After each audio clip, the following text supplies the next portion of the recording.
Oui, bonjour Alexandre. Alors, tous les yeux de la planète étaient tournés vers le procès de Puff Daddy, extrêmement médiatisé. Eh bien, le verdict a été rendu. Il a été acquitté des chefs d'accusation ultimement les plus graves, là. Oui, j'ai plusieurs observations sur ce procès événement et d'ailleurs le second procès événement qui lui se tient au Québec, celui de Gilbert Rozon. Oui. D'abord dans le cas de Puff Daddy, rappelons les accusations. Il était accusé d'avoir forcé des femmes, dont sa petite amie, pendant plus d'une dizaine d'années, la chanteuse Casey, et une compagne plus récente là, d'avoir abusé de coercition pour forcer ces femmes-là à se livrer à des marathons sexuels avec des hommes qui étaient des prostituées pendant que lui filmait.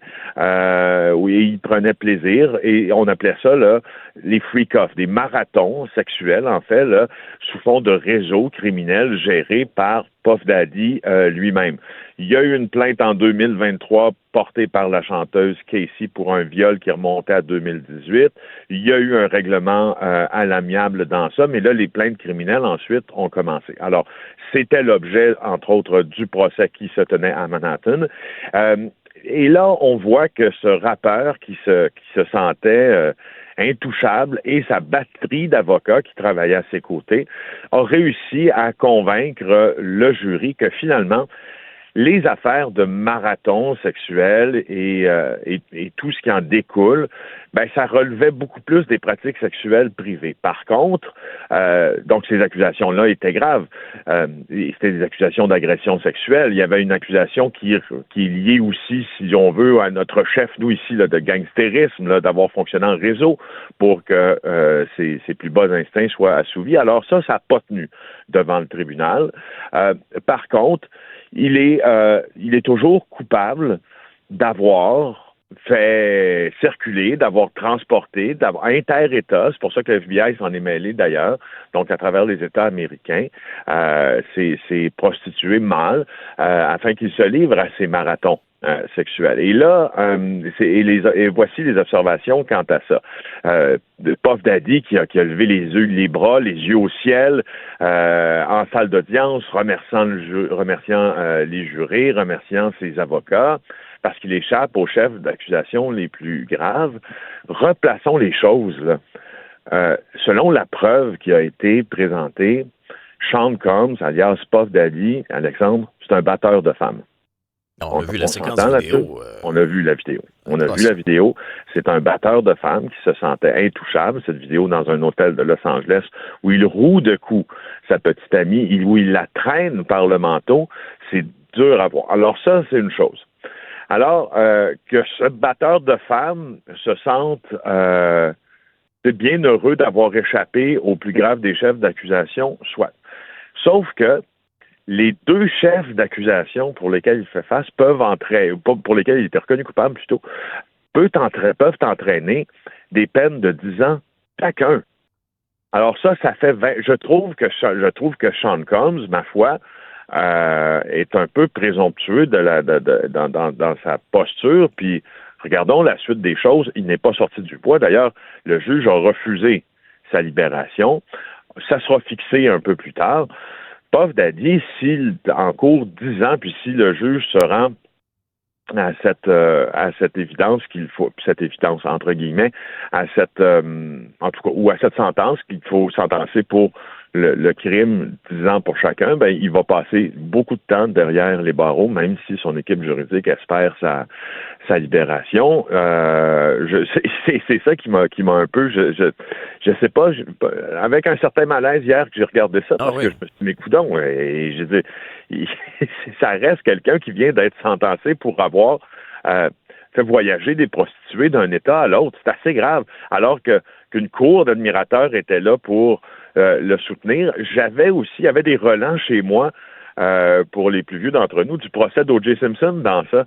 Donc, procès événement, hyper médiatisé, des fans qui sont là, suppliant, puis applaudissant la décision du jury, alors que au final, ben, je pense que ça reste une sentence qui va probablement faire, en tout cas, si il est sentencé, puis si la sentence, elle est en phase avec l'accusation, qui va probablement faire se terminer la carrière de Puff Daddy. Voilà.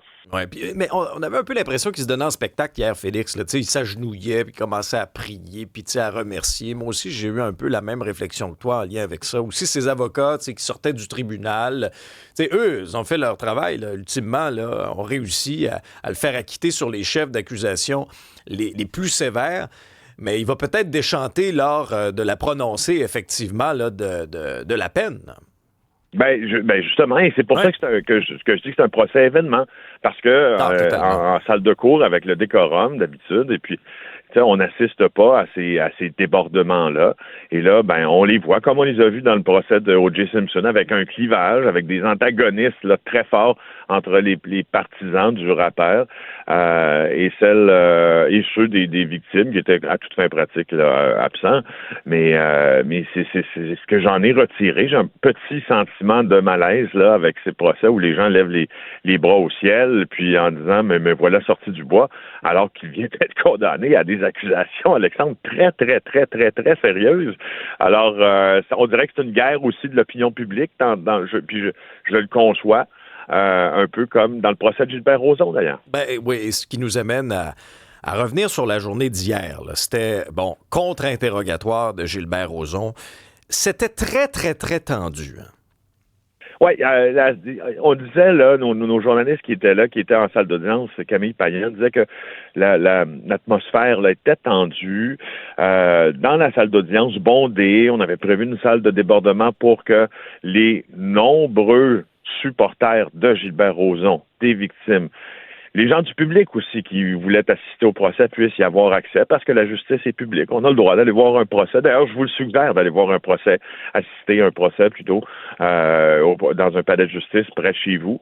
C'est intéressant de comprendre ce qui se passe dans ce type de procédure-là. Ça nous rend plus éduqués. Dans le cas de Gilbert Rozon, et c'est mon observation, encore là, je trouve que c'est un procès événement parce que, as-tu remarqué, Alexandre, moi, je compte sur les doigts d'une main récemment les procès, et bien sûr, c'est pas un procès criminel, c'est un procès civil, rappelons-le, là, mais où l'accusé commente 2 fois par jour devant les médias les accusations auxquelles il fait face, la tenue des procédures, et etc., etc. C'est très rare que les avocats permettent aux accusés dans ça de sortir de leur droit de réserve. Nous, les journalistes, on le voit toujours lorsqu'on demande à des gens qui font l'objet d'une procédure judiciaire, soit de commenter, de nous accorder des entrevues, ils vont toujours nous dire mes avocats me disent de pas parler, puis c'est tout, je parlerai pas.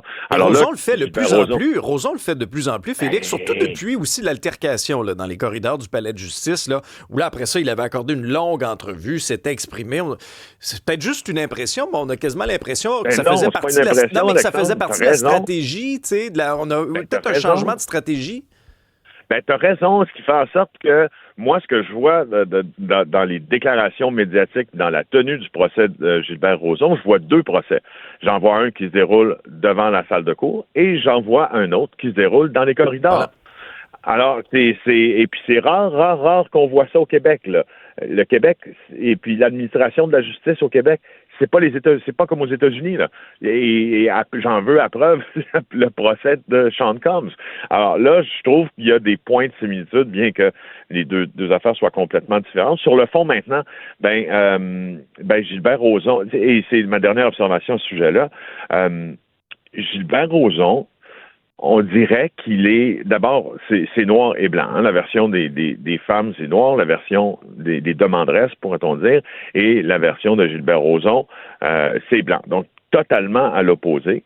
Et là, il dit, je cite, « Elles se sont inventées une vérité. Certaines ont fini par se croire. Il y a un énorme intérêt financier en jeu. » Moi, là-dessus, l'observation, c'est la suivante. Quand un juge autorise une requête, quand un juge, la Cour supérieure décide d'entendre le procès, puis que ça fait son chemin jusqu'au procès, il a regardé aussi ce qui va être soumis en preuve, ce qui va être dévoilé et tout ça, et il croit bon tenir un procès parce que il y a matière à le faire. Je veux juste signifier que, tu sais, ce qu'insinue Gilbert Rozon sans le dire, on dirait que il croit que ces femmes-là se sont concertées, se sont parlées. et ont décidé de poursuivre cette aventure-là devant le tribunal dans une idée commune là, d'obtenir vengeance. Le tribunal, il est très, très, très, très éduqué en la matière. Je ne crois pas que le tribunal ait permis de tenir un procès sur une vendetta fondée sur rien. Alors, c'est ça mon observation. Je trouverais surprenant, on verra à l'issue des procédures, mais je trouverais surprenant qu'autant de demanderesses aient inventé une histoire.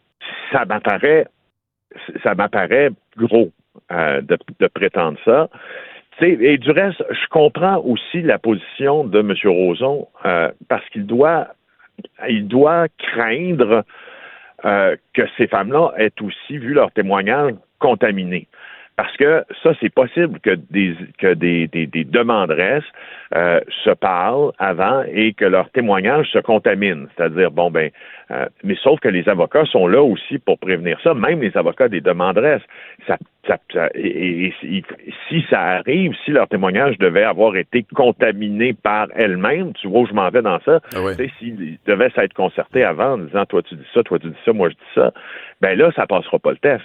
Sauf que si le procès se tient présentement, c'est qu'il y a déjà une partie de ce test-là qui a été passé. Puis le juge considère que c'est d'intérêt de les amener à la cour. Si on avait eu la preuve que ces femmes-là s'étaient parlé entre elles, puis avaient s'étaient entendues sur des versions des faits, on serait peut-être même pas à procès, là.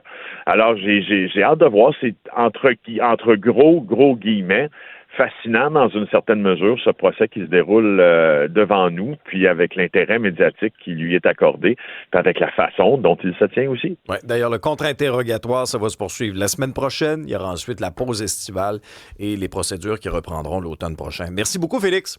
Au revoir.